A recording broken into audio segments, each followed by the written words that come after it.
Pete, where are you right now? Huh? Mom? Why are you texting me right now? I've got something I need to ask you. Do you have a second to chat? I'm a little bit busy right now, but what is it? Seems like you're not home right now. Where are you? Huh? Did you go to my place? I don't remember you ever saying you'd be making your way over. I came by to share some things I received as gifts, but when I rang the doorbell, no sound came from inside. I thought you might have gone out, or maybe even turned off the sound because you'd be going out for a while. Well, that's actually true. Right now, Mary and I are on a little getaway, just the two of us at a hot spring resort. We're even in the mixed bath right now. I see. A hot spring trip, huh? Yeah, we decided last minute that we'd take a trip together this weekend. Mary had been wanting to go to this particular hot spring inn, so I booked it. The mixed bathing was the selling point for me. Well, as long as you two are getting along, that's what matters. Yeah, but I should probably get going soon. We still need to get to the inn's souvenir shop before it closes. Is that okay? Yeah, that's fine. I'll even get you a little something as a souvenir. Oh, that's sweet of you, thank you. Now, before you go, there's just one more thing. What is it? Mary. She's been left in the bathtub at home, but she's still got a broken bone. What? She was forced into the bathroom, and when she slipped, she lost her balance and ended up falling into the tub. Of course, I'd already rescued her, and we've called an ambulance. She's been treated at the hospital and is staying there. It's not really an emergency that needs to be reported, since it doesn't seem too serious. Wait a second. It sounds like you're thinking I did something to her, but that's not the case. Mary's been with me the whole time. Huh? I made sure to lock up properly before leaving, and there's no way anyone else, let alone Mary, would be in the house. You think there's some doppelganger impersonating her? And why would she be stuck in the bathtub with a broken bone? What kind of crazy situation is that? Well, but I rang the doorbell and nobody answered. I heard a loud noise from inside, so I started to worry something had happened. I'm sorry, but I used the spare key I've been keeping, and I went inside. Wait, you have a spare key? Yes, we decided a while ago that we'd each keep a spare key to each other's places in case of emergencies. I'm pretty sure I mentioned it to you before. I don't remember that. Anyway, when I went inside and looked around, I checked the bathroom, and there was Mary, unconscious in the bathtub, still with water in it and a broken bone. No, wait. Wait, it's not that strange for us to leave a bathtub filled with water for a short trip like this. But again, I'm telling you, Mary is with me, and this is a picture we took before we got into the hot spring. The hotel staff took it for us.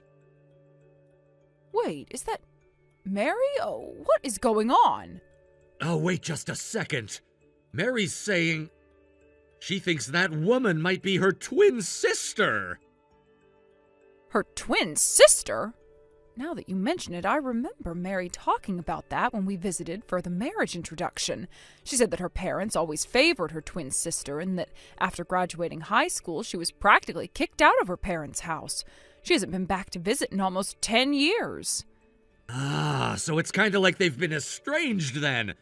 I'm not sure why her twin sister would have been at our place, but if there really are two people who look that alike, then maybe Mary's the one getting confused. So you're saying the person in the hospital now might actually be her sister? Yeah, the twin's name is Bailey, I think. There's a chance Bailey is either mistaken about what happened or maybe even making up some story. Well, either way, I hate to ask, but you should cut your trip short and come home. This is your place, and I can't handle all this by myself. Got it. But I drove here, and both Mary and I had some drinks, so I can't drive back just yet. I'll have to wait until tomorrow morning when the alcohol wears off before we can leave. Well, I guess it's the only choice then. I understand.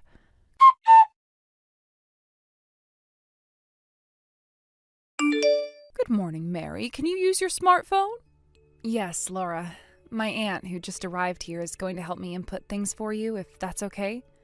Oh, the one who cares about you the most out of all your relatives, right? Yes, that's her. Well, if that's the case, I don't mind at all. In fact, this is because of my foolish son, so it's good for someone who's helping you to know the situation. Then, if you don't mind, I'll take advantage of your kindness and proceed. First, thank you for preparing a temporary smartphone for me. As I mentioned yesterday, my own smartphone was taken away by Bailey. It's been a huge help. It's nothing. It's a prepaid phone, so it might be a bit inconvenient, but it's better than not having one at all. Yes, thank you very much. Now, please allow me to report the situation so far. Go ahead. First of all, as you suspected, my foolish son seems to have gone on a trip to the hot spring with Bailey. When I explained the situation here, he tried to cover it up by saying Mary was with me and it was Bailey who ended up in the hospital.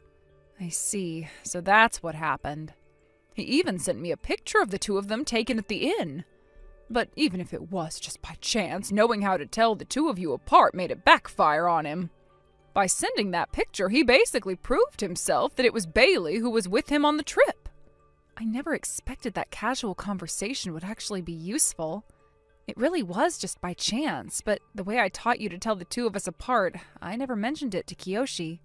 I never thought that the two of them would actually have a chance to cross paths, so that's what happened, huh? Anyway, I've been getting a flood of messages from Kiyoshi just now. I need to deal with those for a moment. Thank you for your help.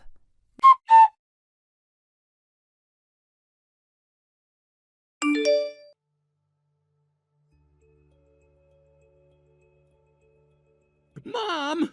This is bad! What's wrong? Bailey was taken away! You've already made it back home, right? Yes. When I got home, I found a middle-aged couple waiting at the front door. They yelled at Bailey and slapped her, then just took her away. What's going on?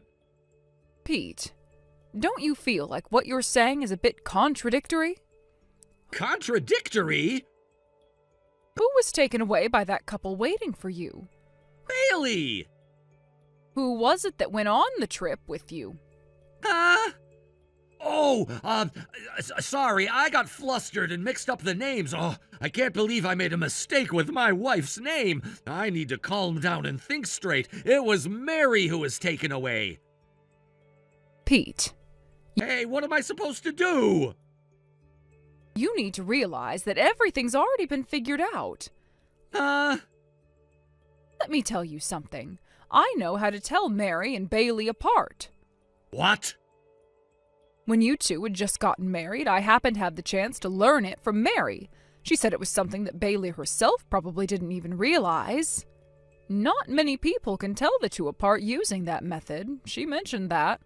What's this method? I just tell them apart by their hairstyles and clothing preferences. When we were on the trip, I had Mary wear a wig to match her usual hairstyle so no one would catch on. You really think now is the right time to be telling me this? But still. I think by now you understand that the one rescued from the bathtub and hospitalized is Mary. Pete, it was Bailey who you took on the hot spring trip. No, the affair trip. Your relationship has been exposed, and the couple who took Bailey away were Mary and Bailey's parents. What? Those people are their parents? Why? Why are their parents suddenly involved? Recently, a company had been persistently offering us a deal, and when Mary realized that it was her father's company, she told me about it. Wait, seriously? At first, I didn't think it would be a reason to turn down the deal, but then the incident in the bathtub happened, and your affair with Bailey came to light. This is really bad, huh? So I suggested to Mary's father, even though this situation is personal, it's clear that it's a disadvantage for both of our companies. How about we settle it by having you two, who committed the infidelity, pay Mary a lump sum for the damages, and we agree to cut off all future business dealings between our companies. And what happened after that? The proper response will likely come soon. For now, the reply I received was, "We'll pick up Bailey right away." So they arranged to ambush you when you returned home. I see. I thought sending the photo of the two of us together during the trip would make it hard to tell us apart since we're twins. But instead, it ended up being the concrete proof that confirmed the affair. Pete, you're disowned. Huh? Decide for yourself whether you stay at the company or not. What? I have no choice but to stay. I'm supposed to be the next president, after all. Huh? Did I ever say that? But my mom is the president. So? My grandfather was the first president, my dad was the second, and my mom's the third. When Dad passed away, I was still a student, so I was supposed to take over when I was old enough, right? What are you talking about? We're arranging for the current executive director to take over as president next year. What? He's not even related to our family. I'm just choosing someone who's fit to be the leader of the company. It's strange to cling to a hereditary system when thinking about the future of the company. And also, Mary is moving forward with the divorce, so you should prepare for that. Are you serious?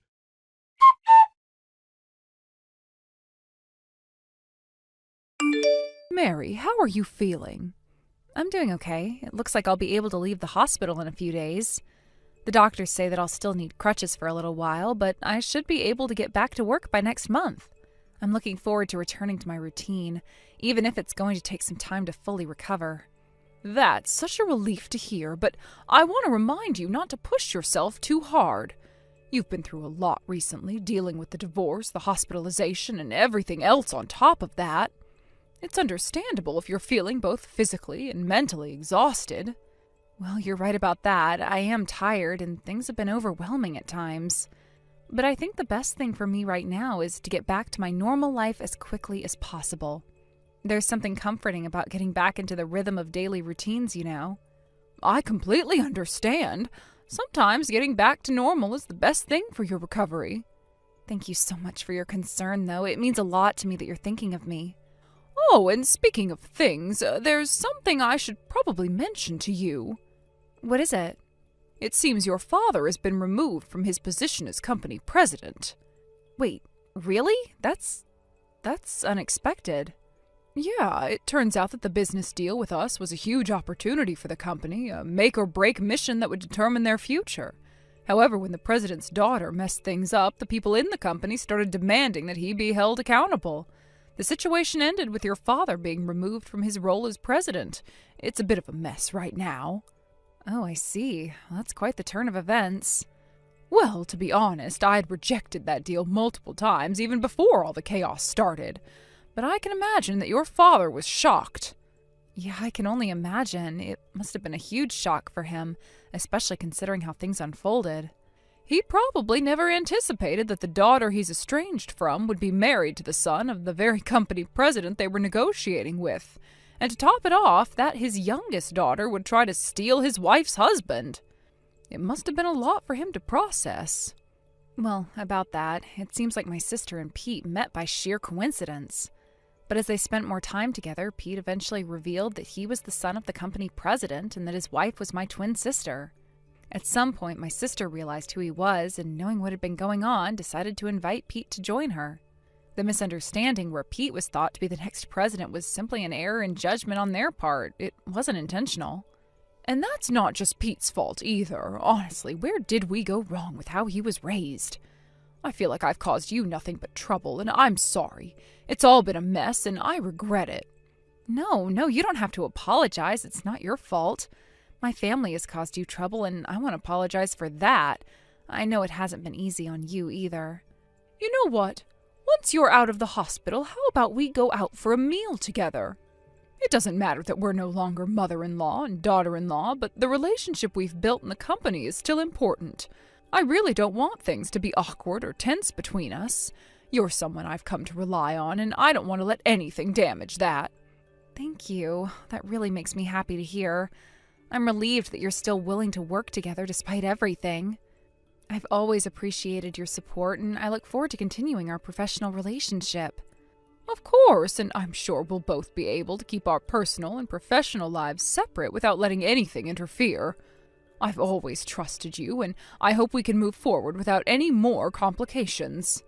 Yes, I agree. It's important for both of us to keep things civil and professional. I really appreciate that you're still willing to have this conversation despite everything that's happened. Absolutely. Life can throw so many unexpected challenges at us, but it's how we handle them that matters in the end. I'm glad we're able to speak so honestly about everything, and I'm confident we'll both come out of this stronger.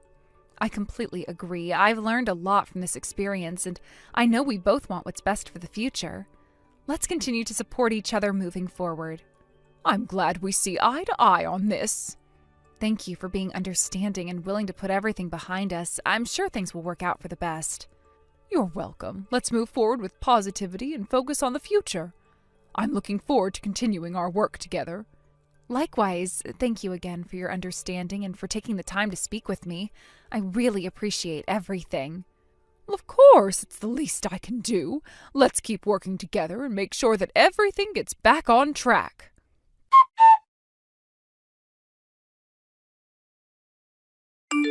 Bailey's situation was difficult. After her parents' divorce, the entire family was torn apart, and she found herself having to fend for herself. It was a challenging time for her, as the separation had left a deep mark on everyone involved. The emotional toll was immense, and without any other option, she had to face the harsh reality of being alone. In order to survive, she had to look for ways to secure her living arrangements. The options available to her, however, were far from ideal. She sought out married men, hoping to find some form of financial stability, something that could get her through each day. Her decisions, however, didn't come without consequences. As it often happens in such situations, her actions led to yet another messy scandal, with accusations of misconduct and requests for compensation. It seemed as though each time she tried to secure a way of life, it only led to more problems and legal entanglements. Now she found herself in a position where she had to rely on a job that required her to put her body to use in order to make ends meet. It wasn't a situation she had envisioned for herself, but it was the reality she faced. Each day she had to make tough choices to ensure she could pay her bills and maintain a roof over her head. The cycle of seeking financial support from others only to face humiliation and new challenges was something she had become all too familiar with, yet, despite it all, Bailey kept pushing forward, finding a way to survive each day. Then there was my son, Pete. Unlike Bailey, Pete didn't have debts, but he wasn't in a much better position. While he was debt-free, he also lacked the savings necessary to provide for himself with any security. His life, therefore, was a constant struggle, living paycheck to paycheck. He found himself struggling to make ends meet every single day. It wasn't just about making ends meet. It was about living with the constant stress of not knowing if tomorrow would bring more hardship. He had no financial cushion to fall back on, no savings account to dip into when things got tight. In many ways, Pete's life was a reflection of the uncertainty that had plagued him. He had hoped for a better future, but without the necessary resources or stability, his dreams often felt just out of reach. One of the biggest challenges Pete faced was his lack of special skill or ability that would set him apart from the competition. He didn't have a unique talent or qualification that could guarantee him a good job, something that could elevate him above the rest. Instead, Pete found himself in a job market that was increasingly competitive, with fewer opportunities available for people without specific skills or experience. Despite his best efforts, he wasn't able to land a decent job. He aimed high, hoping to find something that would allow him to live a more comfortable life. But his expectations often exceeded what he was qualified for. His high hopes and ambition weren't enough to overcome the lack of practical experience or a clear career path. Each failed job application and each missed opportunity added to the frustration, making him feel more lost and disconnected from the success he had once envisioned.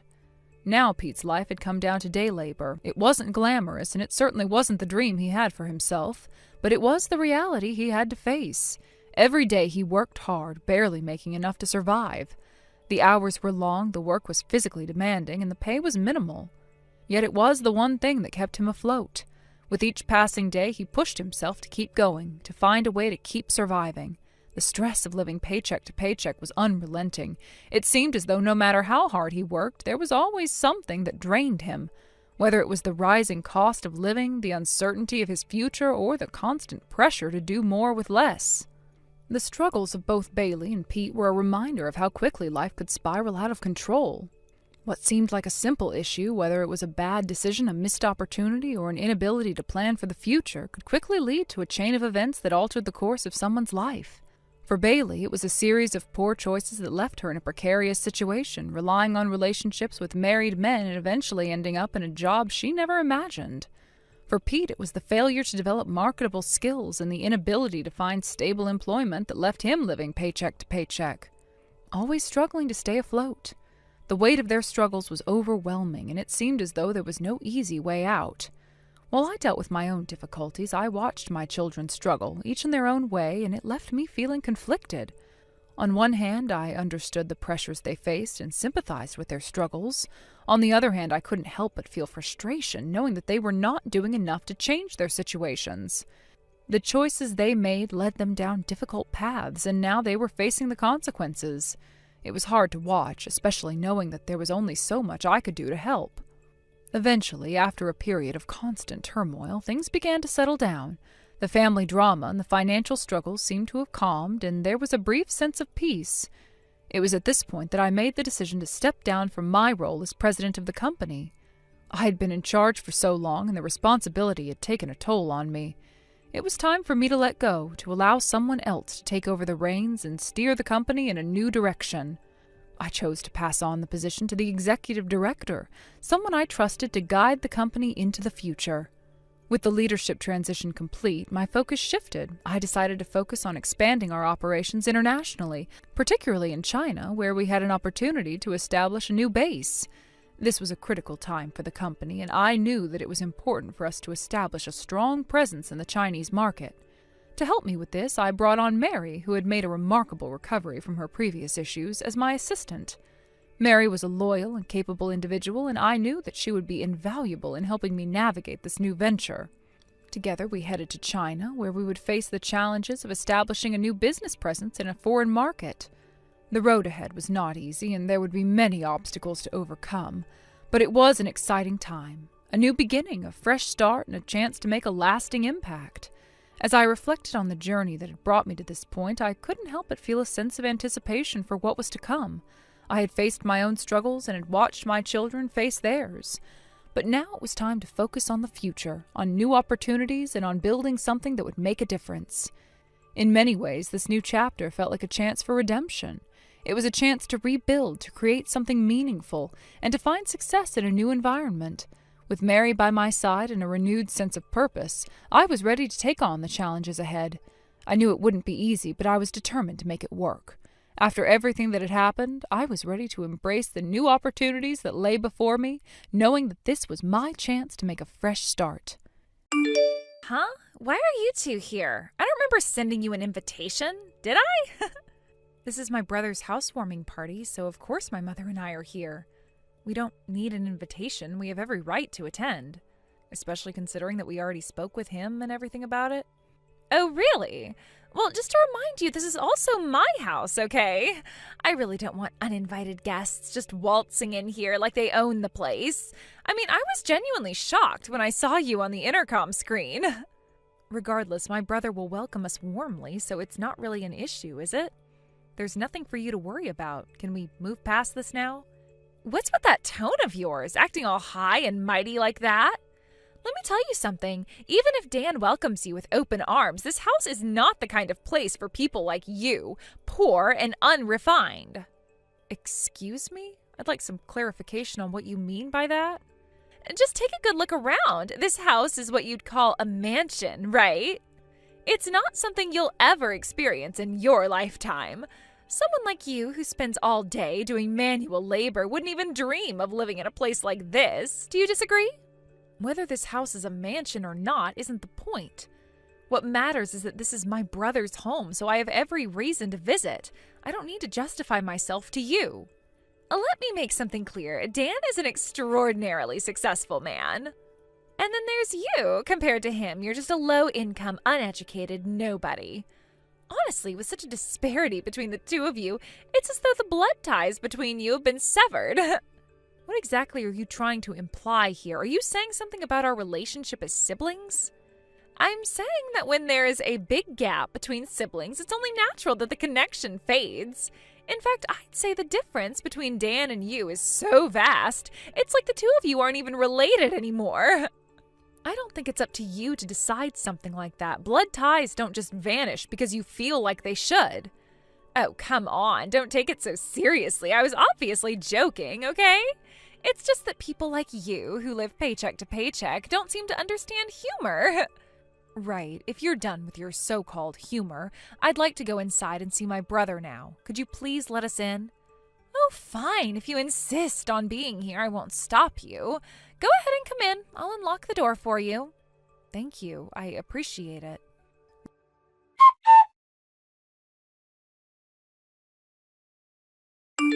Winter, what exactly is the meaning of this? Huh? What do you mean? This is our housewarming party, of course. We've prepared a lovely feast. Oh, but unfortunately, we don't have seats for the two of you, so please feel free to use the balcony. I see. So this is how you've decided to treat us? By making such a petty gesture? Well, it can't be helped, can it? There really aren't any seats left. But you know, our house is a mansion, and even the balcony is stunningly beautiful. I think the winter night sky is breathtaking, and I highly recommend it. Oh, I'll lock the balcony door to help you focus on enjoying the view. That's fine. We'll just leave. Oh, is that so? Goodbye, then. And once you've realized your place, please don't bother coming here ever again. By the way, what exactly were you going to tell Dan about why we left? Oh, I'll just come up with some excuse. Dan is head over heels in love with me and trusts me completely, so no matter what nonsense you two might spout, he'll never believe a word of it. I have no intention of spouting anything. I'm sure to Dan you're a wonderful wife. It's not really my concern. Don't try to act tough just because you're bitter about the situation. It's honestly so pathetic. But whatever. Our house is far away from yours, so we're unlikely to ever cross paths again. Sorry for making you come all the way from the countryside for nothing. Oh, and make sure to tell that filthy, shabby-looking mother of yours the same. Excuse me? Don't tell me you don't understand what I said. Tell your filthy, obviously poor-looking mother the same thing. Take that comment back right now and I'll let it slide. Everything up until this point, I'll forget about it if you just retract that statement.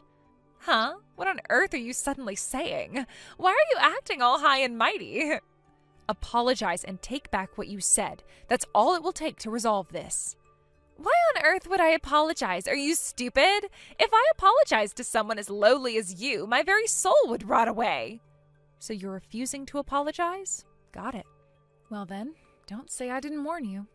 What could someone as lowly as you possibly do to someone like me? Someone who's clearly a winner in life. And while we're at it, why are you even talking to me so casually?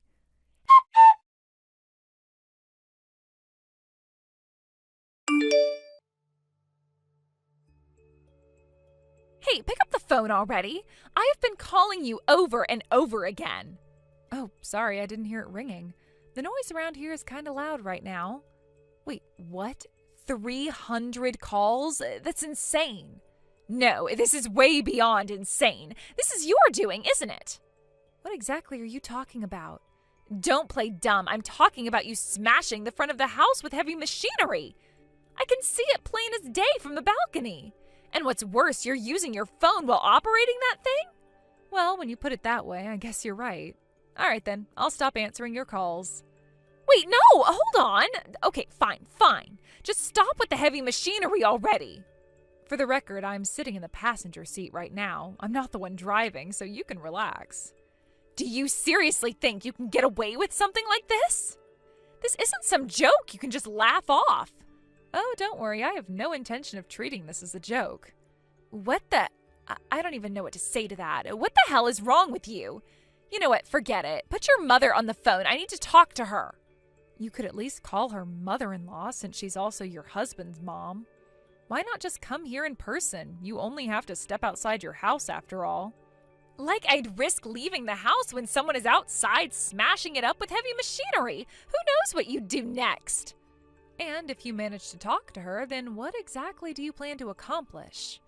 At the very least, I'd get a reasonable conversation, unlike this madness. You're absolutely insane driving straight into someone's property with a machine like that. So I'm the one who's insane, huh? Of course you are. How could anyone think otherwise? Wait a minute. That's it. I'm calling the police right now. Sure, go ahead. Call them all you want. Why are you so calm about this? If the police show up, you're definitely going to get arrested. And whoever's driving that machine will be too. If that's what you think, then why don't you go ahead and call them already? Oh, you bet I will. You're not going to get away with this, you criminals.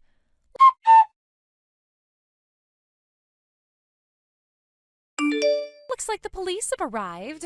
Serves you right. I hope they slap handcuffs on you and drag you away. You better look forward to paying a hefty amount in damages and compensation.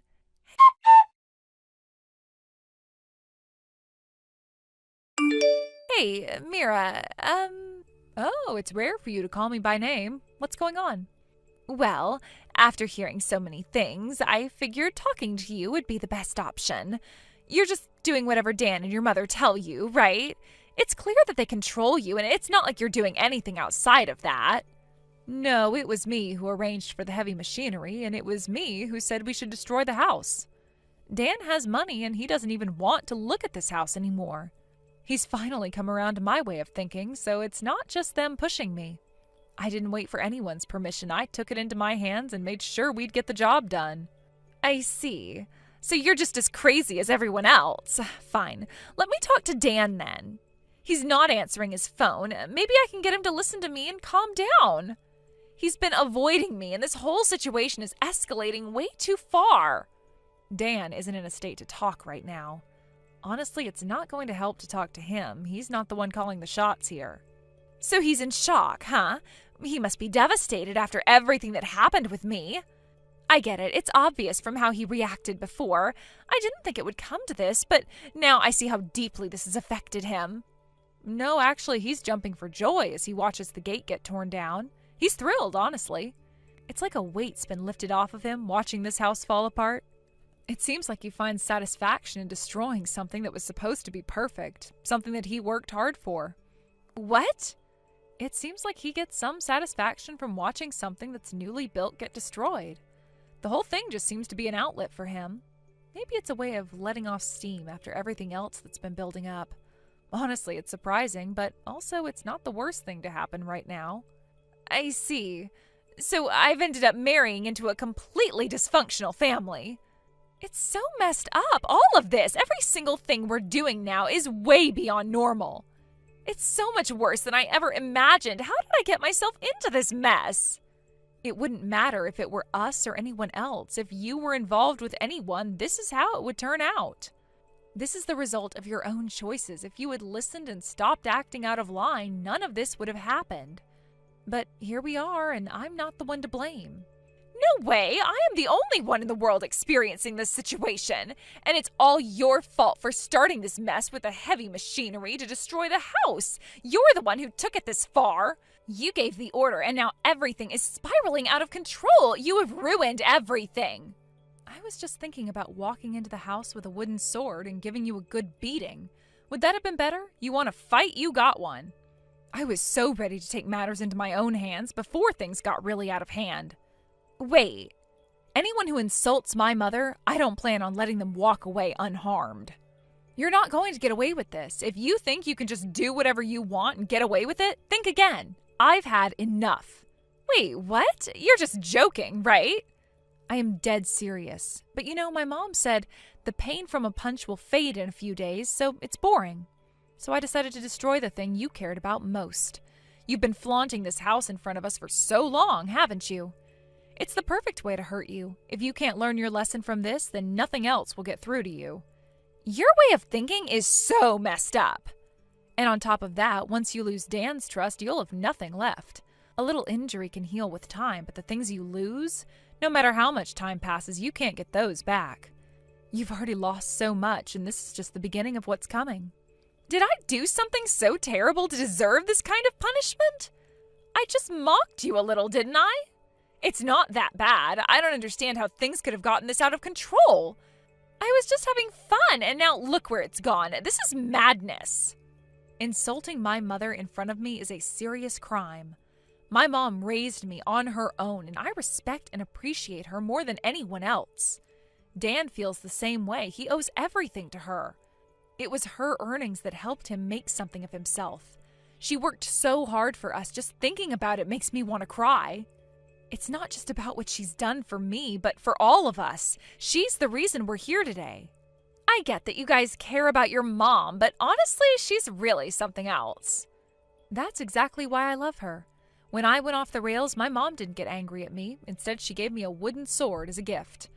With that sword as my trademark, I became the leader of the local girls in our area. But I guess that's not important. It sounds crazy, but that was my reality, and it's still something I carry with me to this day. So, about that wooden sword you had earlier.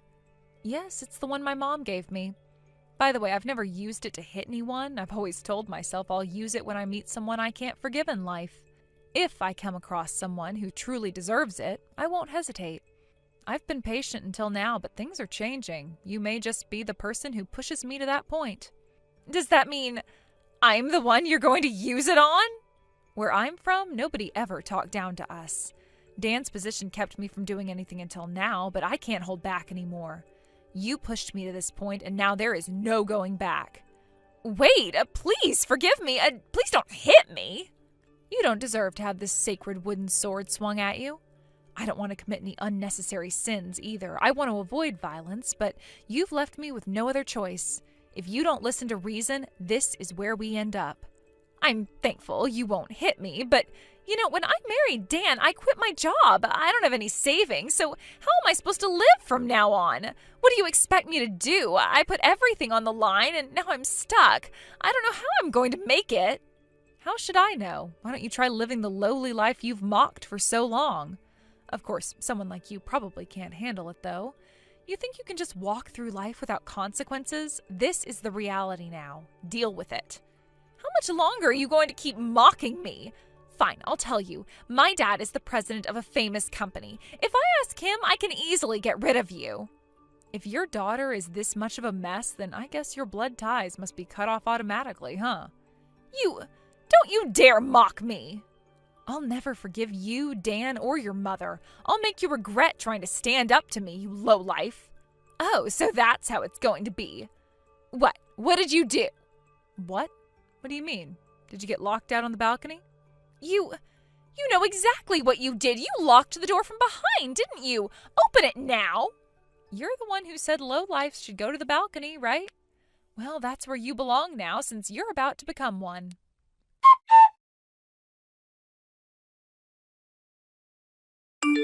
During her marriage, Winter had embraced a life of success. She adorned herself with designer clothing, reveled in lavish vacations, and indulged in an extravagant lifestyle, all supported by Dan's financial resources.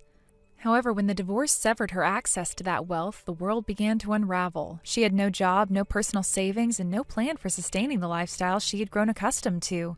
Beyond losing her social status, Winter was burdened with a staggering amount of debt, millions of dollars that encompassed alimony, legal fees, and unpaid bills for her years of unchecked spending.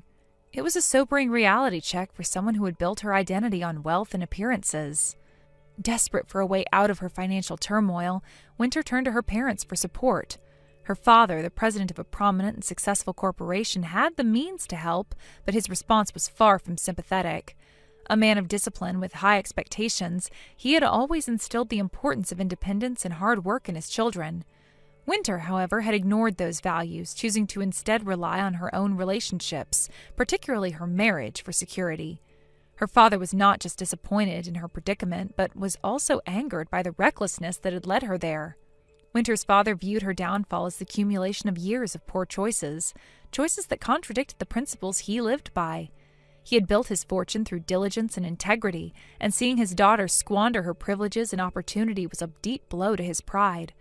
Rather than offering financial assistance, he delivered harsh words of disappointment, forcing Winter to confront the consequences of her actions alone.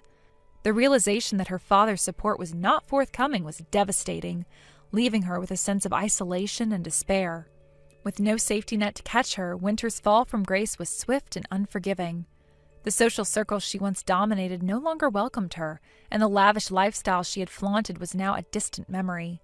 Her disappearance from the public eye was as dramatic as her rise had been. Friends speculated about her whereabouts, but the truth remained elusive. Was she hiding from the shame of her situation, or was she attempting to rebuild her life from scratch? The questions lingered, but Winter offered no answers.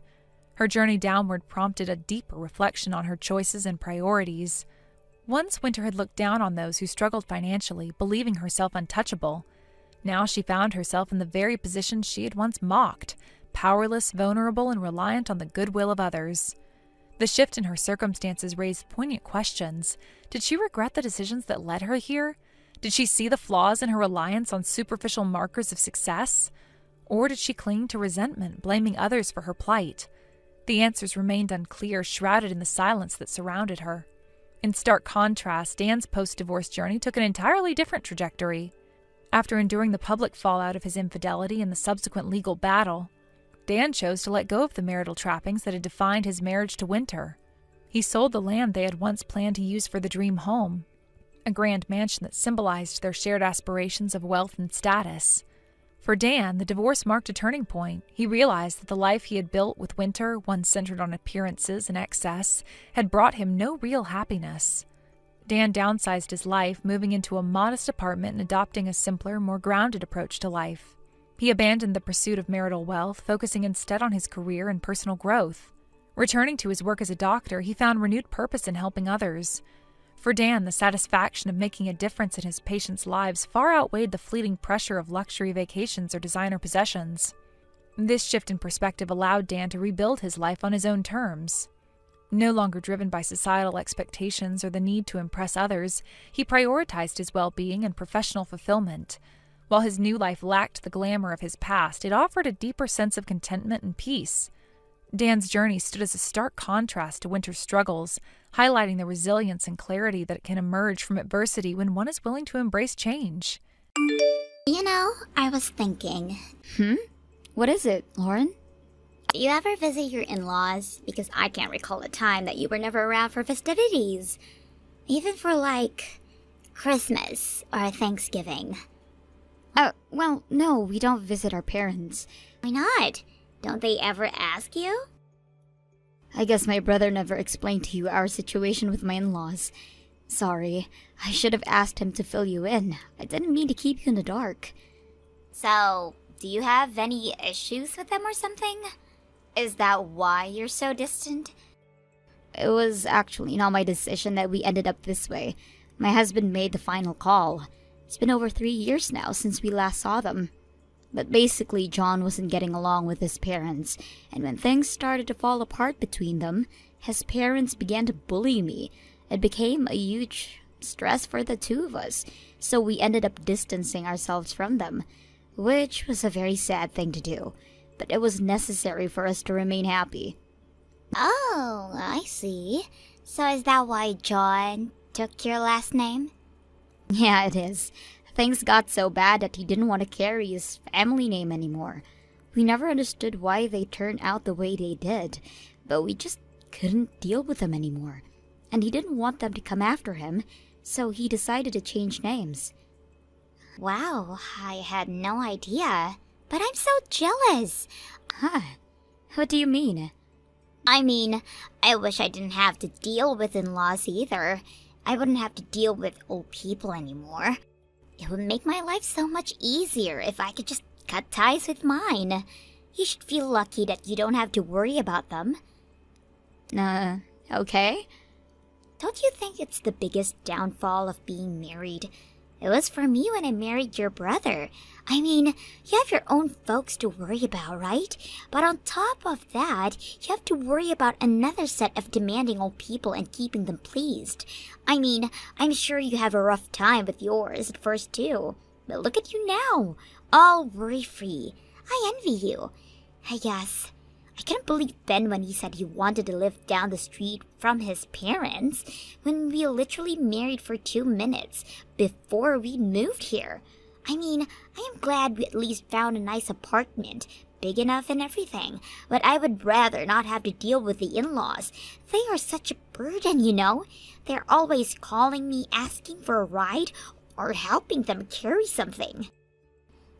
Lauren, dear, I think you are forgetting who I am. What do you mean? I mean that I am your husband's sister, which also means that your in-laws are actually my parents.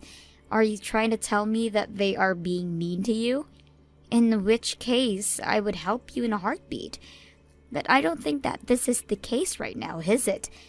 I know they need a lot of help, but they try to keep their distance, at least when they don't need physical assistance. Oh, I don't know. It doesn't feel like they're trying hard enough. Well, I am sorry that you feel that way, but they are. Especially my mom. She hates to be dependent on you and Ben. Whatever. Listen, Lauren, I know your mind just slipped, but what you said about my parents earlier kind of hurt my feelings.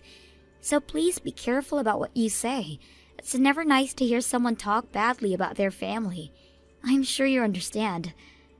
I was just making a general comment. You don't have to be so harsh, Alicia. I'm being harsh? I'm sure that you would feel annoyed if I said anything bad about the people you cared about. And for the record, the reason why you moved close to my parents was because you two couldn't afford to live in the city anymore, was it not? My parents offered to help you two pay rent for that apartment, in exchange that you guys helped them to get around because they both have bad knees now. And yet, as far as I understand, it is my mom helping you with all the chores around your apartment when you are busy job hunting. I'm sorry to say, but I don't think that you are in the position to complain. You should be grateful for the help that you've been receiving. Well, I guess. But I didn't start this conversation to get scolded by you. I was just making small talk. I get it. And I can't control how you feel about my parents. But you should at least be careful who you spill those feelings to. There's no need to hurt people like that. Sure, Alicia. You're so right. I should have known better than to try and have a real conversation with you. What the heck does that mean? Hello? Lauren?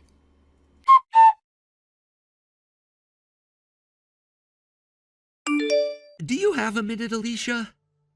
Hey, Ben. Yeah, of course. Is everything okay?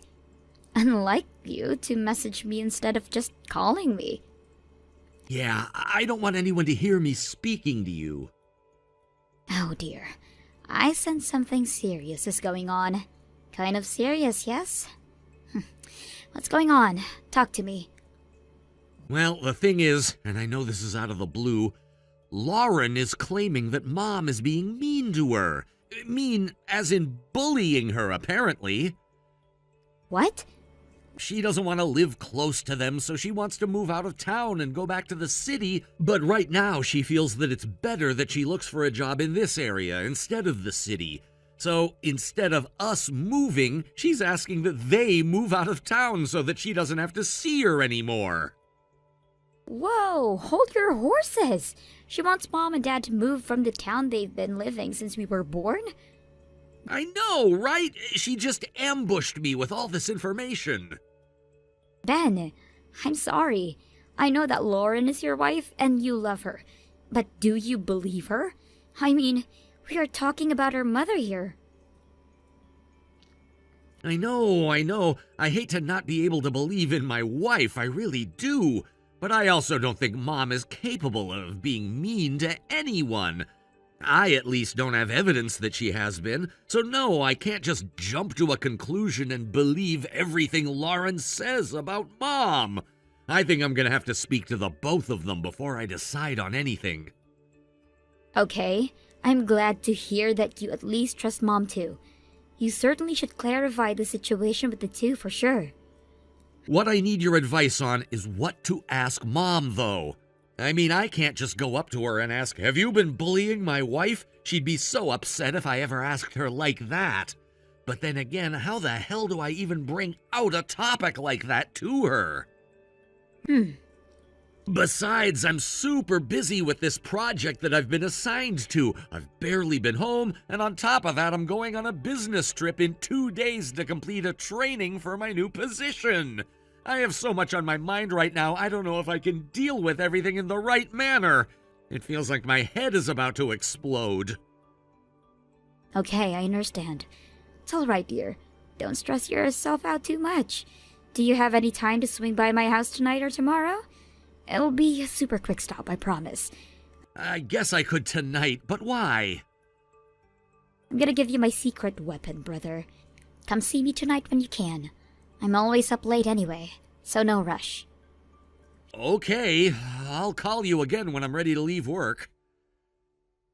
Sure, I'll be here.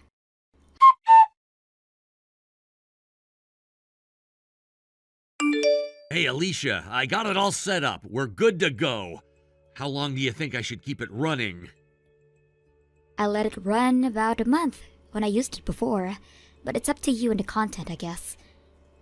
Okay, well, I want to be sure to catch as much information, so I won't remove it for at least a month. Is it okay if I keep it that long, though? Yeah, of course. That's why I gave it to you. I don't have any plans to use it anyway, thankfully. You can keep it if you want. Okay, thanks so much, Alicia. Anytime. I hope you get what you need. Have a safe trip, yeah? Yes, thanks. I'll message you when I get back.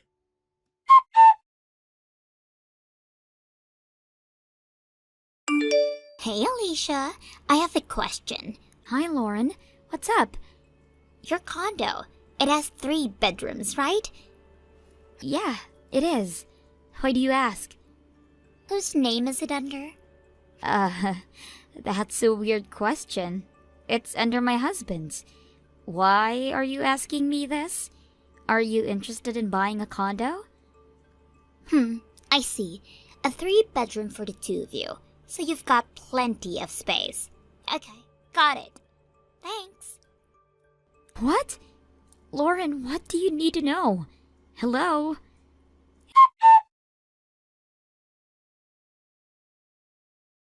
Hey, Alicia, I just got back from my training. Hey, how was your trip? Busy, but it was resourceful. About that thing we set up before my trip, I checked what I've got on it as soon as I got home, and, well, it looks like we never had to wait a whole month after all. Oh, really? Yeah. What are you doing tonight? I have plans to go out tonight, but I am free this whole weekend. Okay, then can I visit you tomorrow? With Mom? With Mom? Yeah, sure. And is it all right if she stays with you for a little while? Of course she can stay with us. But is everything okay? Thanks. Well, let's just say you'll be surprised to learn what I've found. Is it all right if we're at your condo around 10 a.m.? Sounds good. Okay, see you tomorrow then. Okay.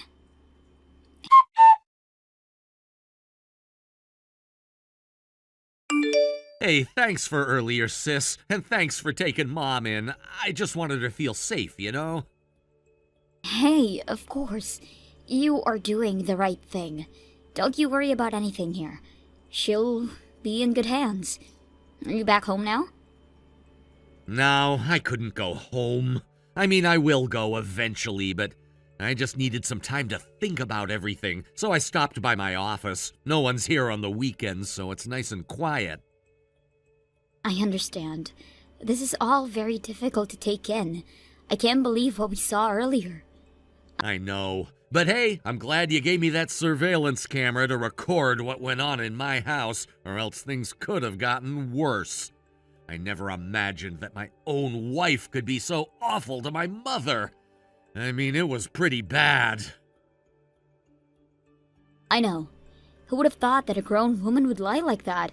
She is being bullied, when in reality she is the one bullying. And that message between you and Lauren that you showed me about her complaining that our parents are so demanding, or how she doesn't want them around, that was also quite shocking for me.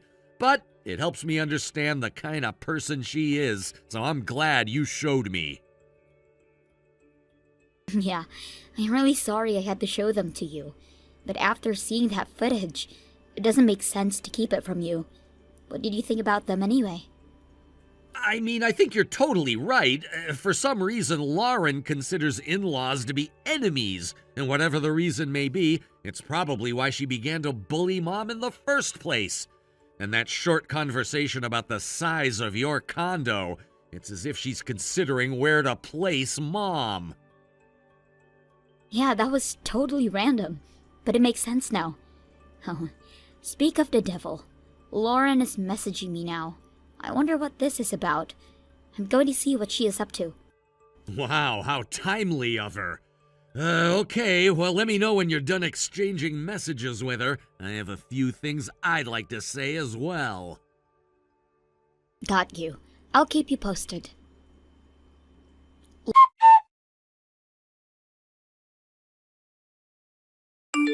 Hi, Alicia. Thank you so much for agreeing to take your mother-in-law. I am really glad she will be off my back for a little while. I'm sure Ben has told you by now. But I've been struggling with her for a while. I couldn't believe it at first, but she's been very mean to me, as if she didn't want me to be in the family anymore. I was so shocked when it all started. She was so nice to me when I first moved into town, but then for the past couple of months, she gradually began to bully me. At first, it was small things, like she would complain about the food I made for her, or she would make a huge mess in the room that I had just cleaned. But recently, it's been a lot worse. Like, I actually been bullied by her. Lauren, just to be clear, are you being honest about what you are saying right now? Of course. Why would I ever lie to you? I mean, think about it. Ben brought your mom to you to physically separate us so that she wouldn't do anything to me. Doesn't that prove that she is being harmful to me? All right. Well, I guess this is between you and me then. That was your last chance, to be honest. But you're no longer welcome in my house or in our family. And the Hawaii trip we were planning on going in the spring? You're not joining us. What the hell? Why are you being mean to me as well? You know that Hawaii trip was the only thing that has kept me going amidst my stressful job hunting process. You can't just take that away from me. That's just too mean. You know what, Lauren? Nothing you can say can make me reconsider. Because I know you're making everything about my mother. You've been busted. My brother didn't bring my mother to me to save you. He did it to save her from being bullied by you, the daughter-in-law. What? How can you accuse me for something like that? I have never bullied your mother. She's the one bullying me. You are the one making horrible stories. Crazy ones. How horrible of you. No, I'm not making anything up. In fact, I can prove it. Excuse me? I know everything, Lauren.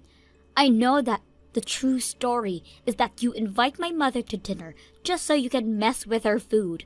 Or that you pretend like she trashes your house, but it's only that you have never cleaned it in the first place. I also know that you call her names every time she is near you. You take advantage of her helping you with chores, and you return it with betrayal. None of us will ever believe anything you say. How the hell did you know all of this? Because we set up a surveillance camera in your apartment. What? A camera? Just to be clear, there is nothing illegal to set up a camera in the house for security purposes. But you invaded my privacy. That is totally unfair. Unfair? You tried to set my mother up for bullying you. Tells me that I am being unfair? Don't make me laugh. Anyway, you're no longer a part of this family as of now. I'm sure Ben was planning on telling you later, but I will just tell you now. You can pack your stuff now and get ready to leave. You don't belong in that apartment. What? Alicia, just because you are my sister-in-law doesn't give you the right to tell me what to do. Whether I leave or not is up to Ben and I. Actually, I do have a say in this, because I own your apartment. What? No, you are not. Yeah, I am. I bought it 3 years ago. No, it can't be. I heard this apartment belongs to someone's uncle. Yeah, it used to be owned by my mother's uncle, but I bought it from him when he let it go. Huh? You know how I run my own business, right? Well, I had initially intended to use that apartment as my office, but then my business quickly turned into something bigger than I had anticipated. So I didn't stay there long, and instead got a bigger, proper office in the city. I was getting prepared to have the apartment renovated, but then my mother asked if you two could live there. How the hell did I not know that? Probably because you never were interested, therefore wasn't listening. How would I know what you do and don't? Well, you just can't kick me out. You have no reason to. I don't need a reason to kick you out, silly. I am the owner. I have the say in who lives there and who don't. Besides, like I said, that apartment was supposed to get a renovation, so I am going to get everything nicely redone and rent it out for a higher price. You're getting this place redone? Well, that's great news. Listen, Alicia, I think we got off the wrong foot here. There's really no need for any hostility. Let's be friends again, like we've been before. No, none of that talk is necessary. And for the record, I never considered you as a friend with that nasty attitude of yours. Anyway, I have been asked to let Ben know when I am done talking to you, so I am going to let him have his turn now. Good luck talking to him. I'm sure he has a lot to say to you. Bye. Wait, Alicia! Hello? Hey, it's alright. You don't have to hassle yourself to kick me out. I will just call your mom right now and apologize. I'm sure every misunderstanding will be solved by then. What? No! Keep her out of this. Lauren!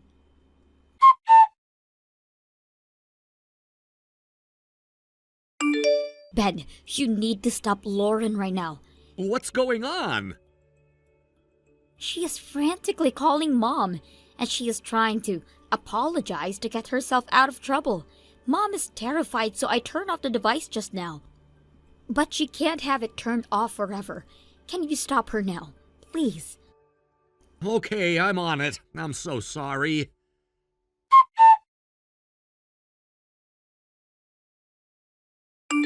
Hey, Lauren, you will stop what you are doing now! Leave my mother alone! But Ben, you don't understand. They are trying to break us up. If I don't apologize to your mother, your sister is going to kick me out. You don't want that, do you, baby? Oh yeah, I am totally fine with us breaking up. In fact, my heart has been set on getting a divorce for a few days now. Huh? Why? What do you mean, why? Alicia already gave you a rundown of things, hasn't she? You know I know what you've been doing. Come on, baby. You know, it's not something to get a divorce over. I think everybody's just being a little dramatic. Your mother and I were just being girls. You know, we were just having bad moments. But it's gonna be okay. Oh, don't give me that crap, Lauren. Why don't you show your true self to me? Tell me what you told my sister, or shall I remind you? I don't know what you are talking about. You don't want to waste any time maintaining a relationship with your in-laws, right? You told Alicia that you wish you didn't have to deal with them. Oh, that was just me whining a little. Didn't mean anything. I swear. It's a little too late to swear on anything, but you should be happy since you're getting what you wanted. I can't believe Alicia told you. She is such a snitch. That was a private conversation between the two of us. She wasn't going to tell me because she was hoping you'd be smarter than to treat my parents disrespectfully. But then she found out that you were being harmful to my mother, and on top of that, you actually had the nerve to make up a fake story that she was bullying you. Alicia showed me the conversation between you and her because she was furious that you degrade our innocent mother. Ben, sweetheart, it's not what you think. I wasn't trying to degrade your mother. Stop lying to me for once! Tell me the truth. You thought it would make your life easier if you were able to cut ties with my parents, right? You didn't want them taking any moment of your precious life, so you tried to cut them out of the picture. Isn't that the truth? Well, I'll tell you what you can do to make that happen. Just divorce me. You get what you want that way, right? No, Ben, there's no point if you're out of the picture too. I only wanted it to be the two of us. Why the hell would I end things with my parents who I have a great relationship with? Well, Alicia told me about her in-laws and I just thought I could make it happen on my end too. You are crazy. Don't you see that we're not in the same shoes at all? They actually had real issues. No one was faking or making up stories. Of course it's not gonna work. Ben, I'm sorry. I wasn't thinking straight. I'm really sorry. No, it's over. I can never trust you again. I already gave your parents a call. They know what you've done, and they are so furious. They should be on their way to pick you up now, so start packing. Wait, what? You called my parents? Yeah, because I know you won't leave on your own, will you? I'm not gonna hassle myself to drag you out of the house, so who else would, other than your parents? Ben, seriously, none of this is necessary. I told you that I am sorry. Please pick up. Just give me a chance to talk to you, please. I don't want a divorce. Ben? Ben!